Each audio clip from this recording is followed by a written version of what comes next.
Siamo giunti all'ultima puntata di Viaggio in Europa, il programma di History Lab sul marchio del patrimonio europeo. Concludiamo questo lungo itinerario con la visita ad alcuni luoghi simbolo dell'Unione Europea e delle sue istituzioni. Robert Schuman è uno dei padri della moderna Europa unita. Nato in Lussemburgo nel 1886, subì l'influenza di essere cresciuto in una regione di confine tra Francia e Germania. La casa che visiteremo tra poco è quella in cui lo statista francese trascorse gli anni della pensione. Oggi l'edificio ospita un museo che rivela il forte attaccamento di Schuman all'ideale europeo.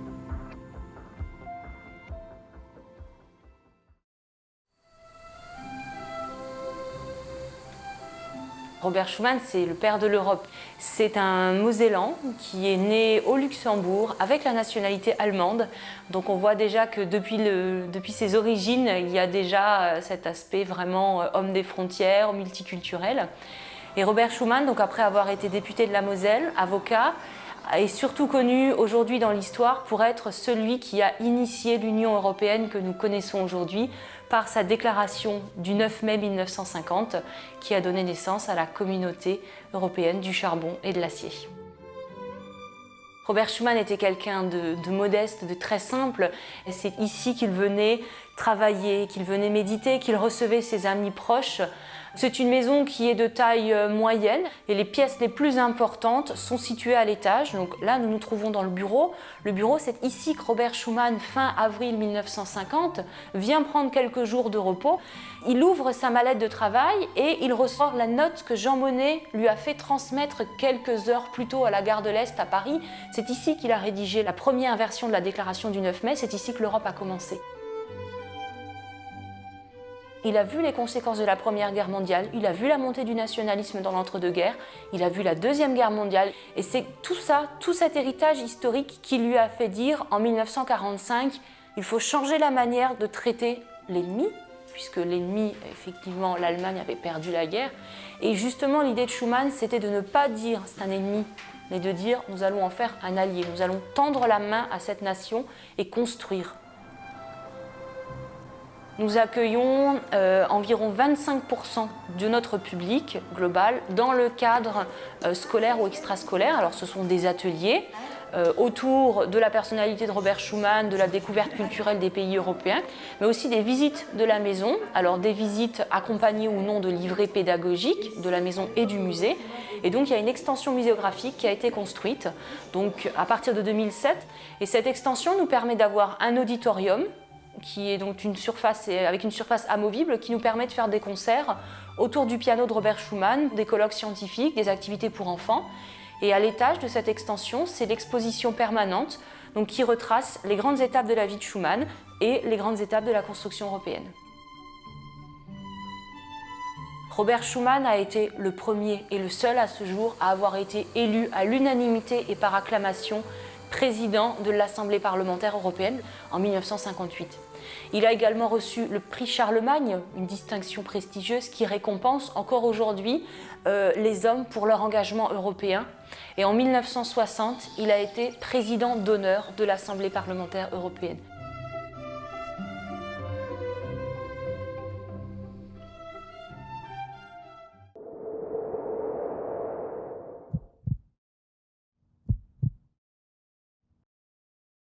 Un altro padre fondatore dell'Unione Europea è il trentino Alcide De Gasperi, nato a Pieve Tesino nel 1881. La sua casa natale è oggi un museo che custodisce l'eredità umana e politica del grande statista, un luogo che racconta il fondamentale contributo di De Gasperi alla costruzione dell'Europa unita dopo la tragedia della Seconda Guerra Mondiale.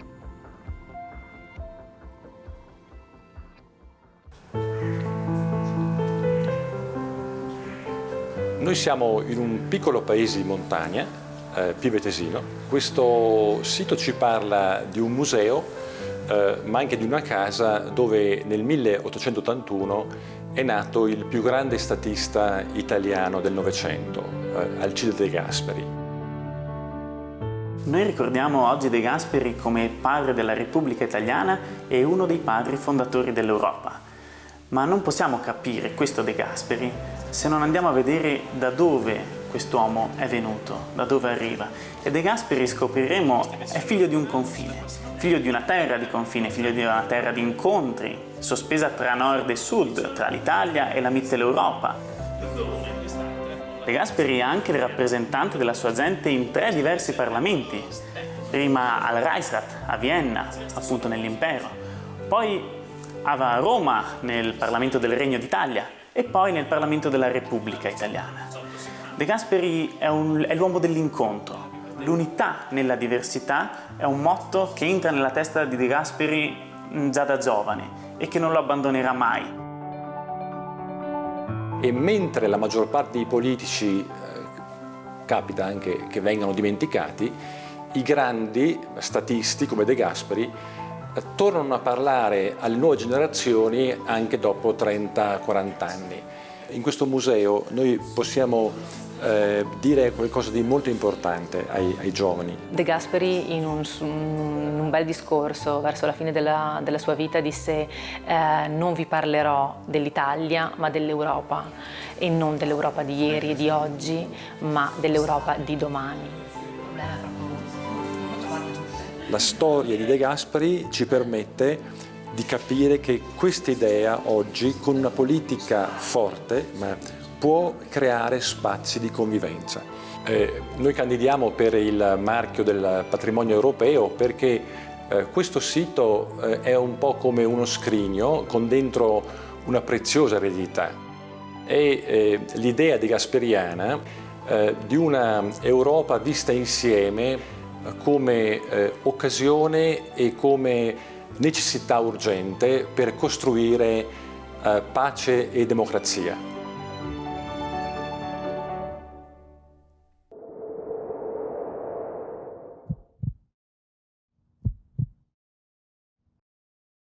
Schengen è una cittadina del Lussemburgo situata al confine con Germania e Francia. Qui nel 1985 fu firmato l'accordo che introdusse la libera circolazione in Europa. Diversi luoghi, tra cui il Centro Europeo e il suo museo, ci ricordano quello storico evento. Andiamo a conoscerli.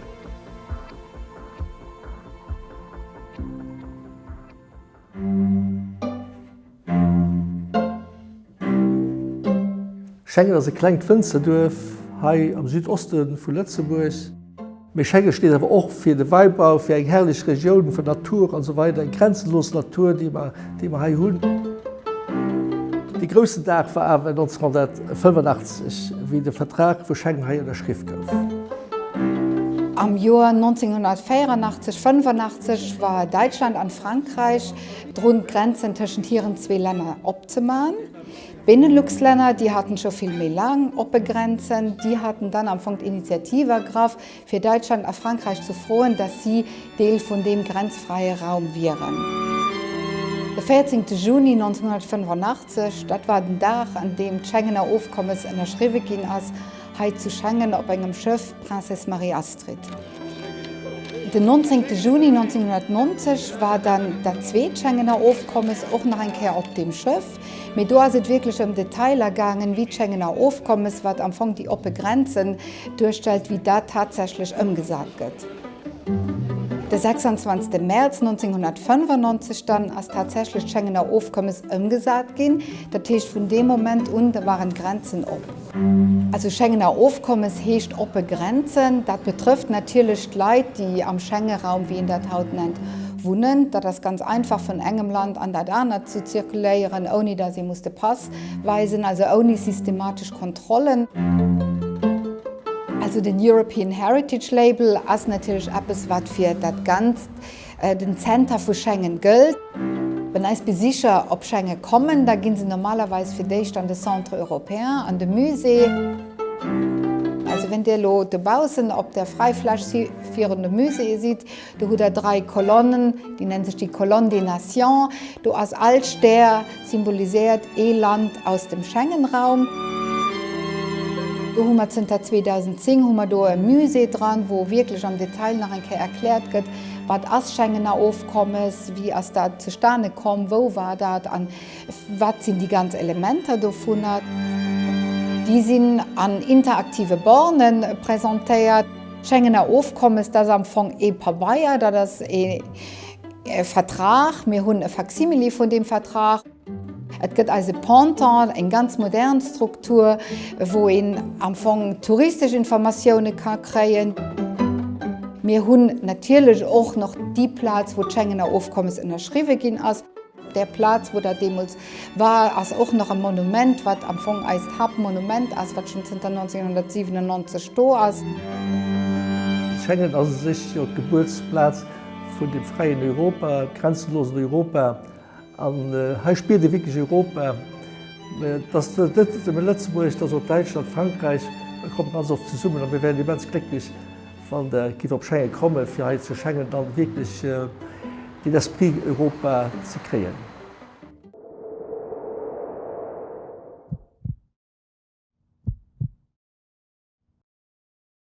L'ultima tappa di oggi è Strasburgo, in Francia. Scopriremo l'elegante quartiere che ospita importanti istituzioni europee, tra cui il Consiglio d'Europa e il Parlamento. Un luogo che fin dalla sua nascita ha rappresentato un simbolo di integrazione, democrazia e Stato di diritto.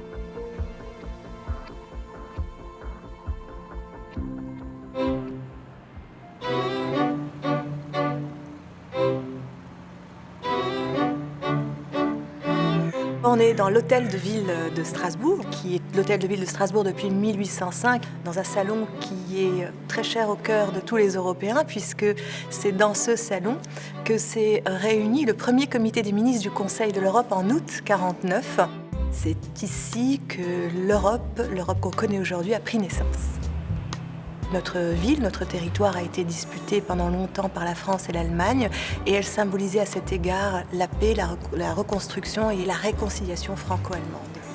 Alors nous avons un quartier européen qui est situé dans un magnifique périmètre de la ville de Strasbourg, autour d'un jardin qu'on appelle le jardin de l'Orangerie, sur lequel vous trouverez la très grande partie des institutions européennes, le Conseil de l'Europe, le Parlement, la Cour et plein d'autres. Mais vous trouverez également une autre infrastructure de la ville, le lieu d'Europe, qui est la cheville ouvrière de la politique de notre ville en matière de promotion de la citoyenneté européenne. La particularité de Strasbourg est d'être le siège d'institutions à la fois de l'Union européenne et du Conseil de l'Europe. Autrement dit, de la petite Europe, entre guillemets, c'est-à-dire celle des 28, et celle de la grande Europe, celle des 47. Cette spécificité, nous avons voulu effectivement la rendre visible auprès du grand public à travers ce lieu d'Europe qui parle de l'Europe dans toutes ses dimensions. C'est un espace d'animation, d'échange, de réflexion, ouvert à tous les citoyens, mais notamment aux plus jeunes d'entre eux, à tous ceux qui veulent comprendre l'Europe, qui veulent mieux l'approcher, l'appréhender. Le lieu d'Europe, c'est le point d'arrivée du parcours d'Europe, qui est jalonné de 7 grandes étapes, qui sont en fait celles marquées par la présence des institutions européennes ici à Strasbourg. Le quartier européen n'est pas dissocié du reste de la ville, et notamment de son cœur historique. L'idée du parcours touristique européen est d'offrir justement aux visiteurs la possibilité de partir du cœur historique traditionnel pour aller vers le quartier européen et de découvrir ainsi à la fois la dimension patrimoniale historique de Strasbourg et en même temps la dimension européenne, maintenant patrimoniale également, grâce au label qu'offre également Strasbourg. Strasbourg veut dire la ville des routes. Elle a toujours été un carrefour des cultures. Elle s'est construite une identité sur cette ouverture, ce croisement. Donc ce quartier européen est un quartier vivant, un quartier qui est dédié aux institutions européennes, mais également un quartier dédié à la citoyenneté européenne.